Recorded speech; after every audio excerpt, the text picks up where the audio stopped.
Hi అండి, అందరు ఎలా ఉన్నారు? నేను బాగున్నాను. ఈరోజు మనం ఎగ్ పాలక్ కర్రీ తయారు చేసుకుందాం. ముందుగా ఉడికించిన గుడ్లను తీసుకొని కడాయిలో కొంచెం ఆయిల్ వేసి ఫ్రై చేసుకొని పక్కన పెట్టుకొని అదే కడాయిలో కొంచెం ఆయిల్ వేసుకొని దాంట్లో జీలకర్ర ఆవాలు వేసుకొని ఫ్రై చేసుకుందాం.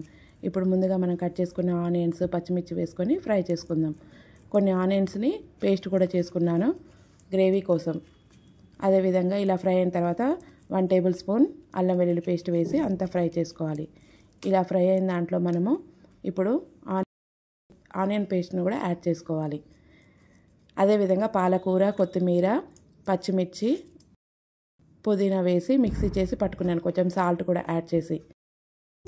పాలకూరలో సాల్ట్ ఎక్కువగా ఉంటుంది, కొంచెం చూసి సెట్ చేసుకోవాలి. అదేవిధంగా మనము ఇప్పుడు పల్లీలు, కొబ్బరి తీసుకున్నాం రెస్టారెంట్ స్టైల్లో కర్రీ టేస్ట్ రావడానికి కోసం.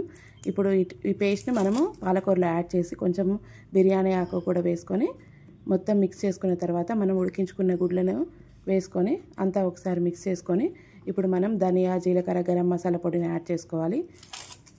అదంతా మిక్స్ చేసుకున్న తర్వాత కొంచెం కసూరి మేతి వేసి కలిపి పక్కన పెట్టుకుందాం.